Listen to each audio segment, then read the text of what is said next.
The desert road stretched endlessly in front of Daniel as the sun dropped lower, painting everything in gold.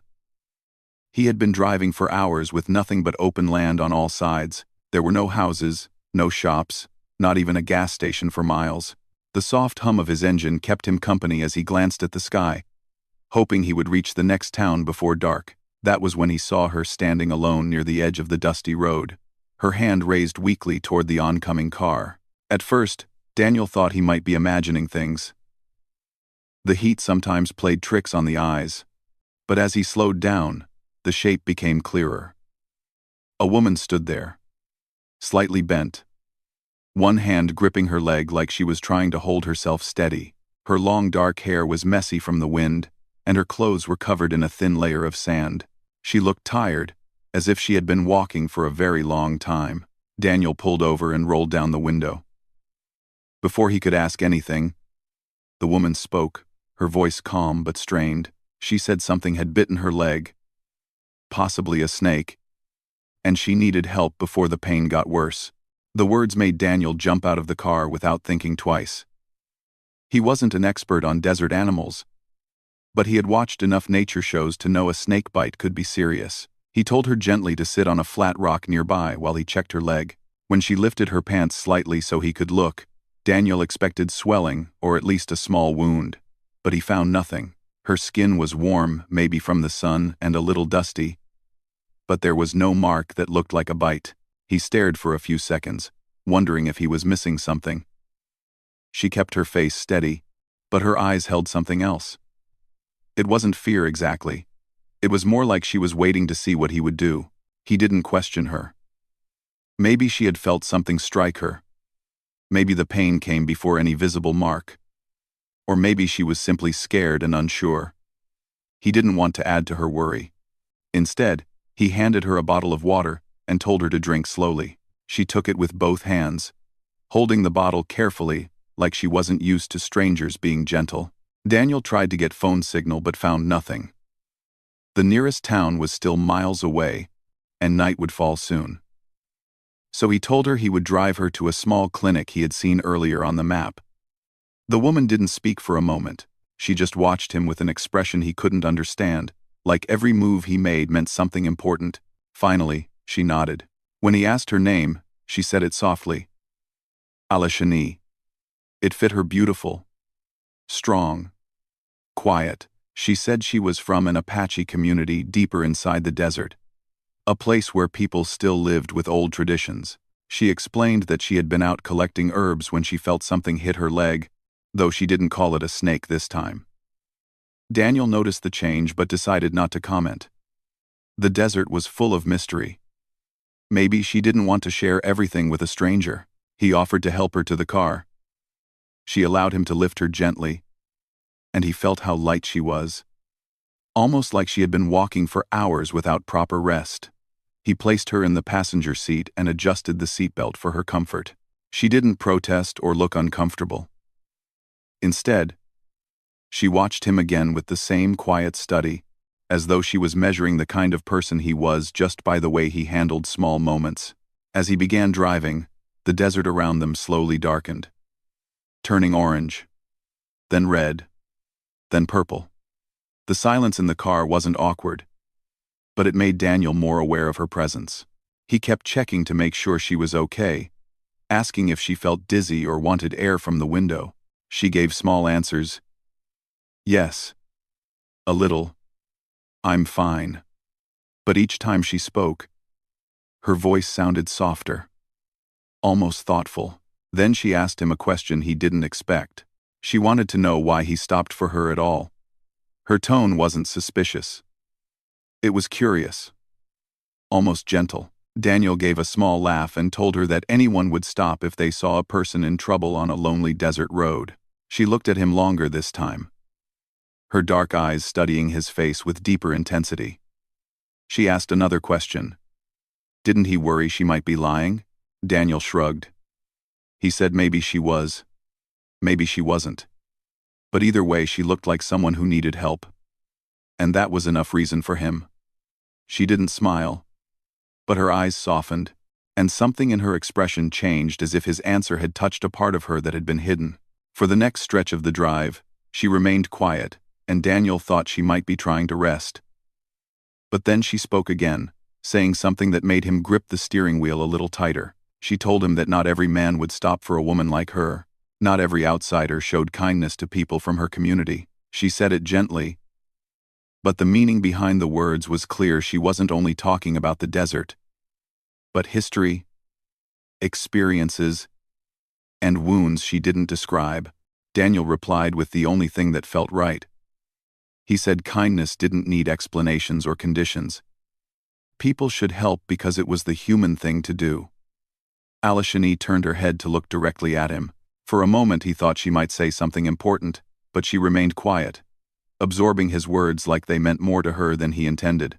When they reached the clinic, a small building with soft lights glowing through dusty windows, Daniel helped her out of the car.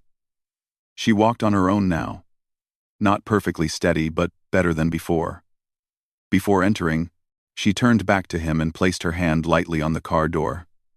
Her expression was serious, almost heavy with meaning. She thanked him, but not in the usual way. Her tone carried weight, like the words were not just a polite gesture but something deeper, something personal. Then she told him something that made him pause completely. She said she needed to know what kind of man he was. She said it gently, without blame or suspicion, but with certainty, like everything that had happened on the road was not only an accident, but a quiet test. Daniel wanted to ask what she meant. Was the bite real? Was everything planned? Was she worried about strangers? But she didn't give him a chance. She walked inside the clinic, her steps slow but firm, leaving him standing in the fading light with a mix of confusion and curiosity. He watched the door close behind her and realized he might never understand her or her world. As he drove away, the sky darkened fully, and stars began appearing one by one. He kept replaying her words in his mind, wondering why she had looked at him the way she did. He didn't know it yet, but this moment, this strange meeting on a lonely road, was only the beginning of something much bigger than he could imagine. Something that would pull him back toward her world, and toward an answer he didn't even know he was searching for. Daniel drove away from the small desert clinic, but his mind could not rest. He kept thinking about Aleshini's final words, the look in her eyes, and the strange feeling he had when she said she needed to know what kind of man he was. That kind of statement didn't leave a person easily. It stayed in the back of his thoughts like a quiet echo that grew louder each time he tried to ignore it. For the next 2 days, Daniel went about his normal routines, but he found himself distracted. He replayed the moment he found her on the road, the way she watched him like she already knew him, and the calm way she tested each of his reactions. It wasn't just a normal meeting. There was something more behind it, something she hadn't explained, and the more he thought about it, the more he felt he owed her a check-in, if not for her sake, then for his own peace of mind. So, on the 3rd morning, he drove back toward the clinic. He expected to find her resting, or maybe talking with the staff. Instead, the nurse at the front desk told him she had left the same evening he brought her in. The nurse, a friendly woman with soft eyes, explained that Alishani had no injuries and didn't need treatment. She had simply thanked the staff politely and disappeared into the desert before nightfall. This surprised Daniel. A person who truly feared a snakebite wouldn't leave so quickly, and a person who truly needed medical help wouldn't walk back into the desert alone. The nurse didn't seem bothered by her leaving, but Daniel felt a strange pull inside him, a mixture of curiosity, worry, and maybe something else he didn't want to name yet. He stepped outside and stared at the open land in the distance.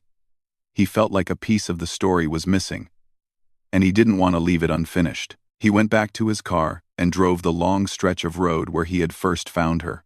The desert looked peaceful but empty. Still, he kept driving until he spotted a narrow dirt path he had never noticed before. It blended into the land so well that only someone looking carefully would see it. He hesitated for a moment, unsure if he should follow it. But then he remembered the quiet intensity in Aleshini's eyes and how she had said she needed to know what kind of man he was. He realized he needed to know something too, why she had said that, what she had really wanted, and whether she was safe. So he turned his car onto the dirt path. As he drove deeper, the road became more uneven. lined with tall plants and smooth stones. The air grew still, as if the desert itself was watching him. After several minutes, he saw small wooden homes in the distance. They were simple structures shaped by hand, surrounded by desert plants and a few smoke trails rising from cooking fires. It was quiet but alive, peaceful but careful. He parked at the edge of the settlement, not wanting to intrude. When he stepped out, a few people watched him from a distance.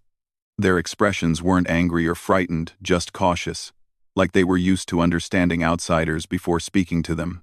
Daniel kept his hands open and his posture gentle as he walked forward. An elderly man approached him first. His face was lined with experience, and his eyes held a kind of wisdom Daniel rarely saw in the modern world. Daniel greeted him respectfully and asked if someone named Apache lived there. Before the man could answer, a familiar voice called from behind one of the homes. Apache stepped forward, her posture relaxed and her steps steady. She wasn't limping at all. She looked healthier than the last time he saw her. Her eyes widened slightly when she saw him, as if she truly didn't expect him to come. But she didn't look upset. Instead, her expression softened in a way that told him she was quietly pleased. She walked up to him slowly, and the villagers around them stepped back, giving them space. Daniel greeted her politely, unsure how to explain why he had come. He simply said he wanted to make sure she was okay. She listened without interrupting, her gaze steady and warm. Then she finally spoke. She said she didn't expect him to return. Most people, she explained, forgot desert strangers quickly. Most people didn't go looking for answers once they had already driven away. But when Daniel said he wasn't most people, she gave him a small smile, shy yet sincere, like she had been waiting for him to say that without even realizing it. She led him to a shaded area near one of the houses, where they sat on a low wooden bench. The desert breeze brushed past them gently. She took a slow breath, then told him the truth he had been searching for. She said her community had a long history with outsiders. Over the years, some visitors had been helpful and kind, while others had not been so good. Because of old experiences and deep memories, people in her community were taught to be cautious. Before trusting someone new, they often watched him carefully. They believed the heart of a person revealed itself during unexpected moments, especially when someone seemed weak or in need. That was why she had acted the way she did on the road. She explained that her snake bite had been a test. She wanted to see how he reacted. She wanted to know if he would stop, if he would speak gently, if he would show patience even when confused. She said she didn't enjoy pretending, but sometimes it was necessary for safety. The desert had taught her people that kindness must be understood before it could be accepted. Daniel listened quietly. He didn't feel angry or tricked. Instead, he felt humbled. She trusted him enough now to tell him everything, and that meant something important. He understood that in her world, trust was not given quickly. It was earned, step by step through actions, not words. She told him that when he had helped her, she felt something she rarely felt with outsiders: genuine comfort. He hadn't questioned her harshly or doubted her with cold eyes. He didn't treat her like a problem. He simply cared. That was the reason she wanted to bring him to her community now. She wanted him to see who they were, not through rumors or assumptions, but through his own eyes. As she spoke, some of the villagers came closer, listening with calm interest. They saw the way she looked at him, the way she spoke about him, and that was enough for them. One of the women offered Daniel a warm plate of simple desert food, a gesture of welcome. He accepted it gratefully and shared a quiet meal with them. They asked him about his life, his travels, and the places he came from. He told stories, and they listened politely, their smiles soft and real. The atmosphere felt peaceful, almost like he had stepped into a different world, one shaped not by hurry and noise, but by understanding, respect, and the natural rhythm of the land. As the sun began to set, warm and bright behind the desert hills, Apache walked him back toward his car. She thanked him again, not for the ride, not for the help, but for coming back to find her. She told him that returning was the part of the test he didn't know existed. Anyone could help once, she said, but returning without being asked, That showed true character. That showed he didn't help her, just because she appeared hurt, but because he cared about what happened after, before he opened his car door. She told him something he would remember for a long time. She said the desert might seem quiet and empty to some people, but it wasn't empty at all. It watched everything, and so did her people. When someone acted with kindness, the desert remembered. When someone acted with respect, the desert welcomed them back. Daniel drove away with a warm feeling inside him. He knew he had not just helped a stranger, he had earned the trust of a whole community. And somewhere in the quiet desert, a woman named Alishani watched his car fade into the horizon. Knowing their paths had crossed for a reason neither of them fully understood yet, but both of them felt in the quiet space of their hearts.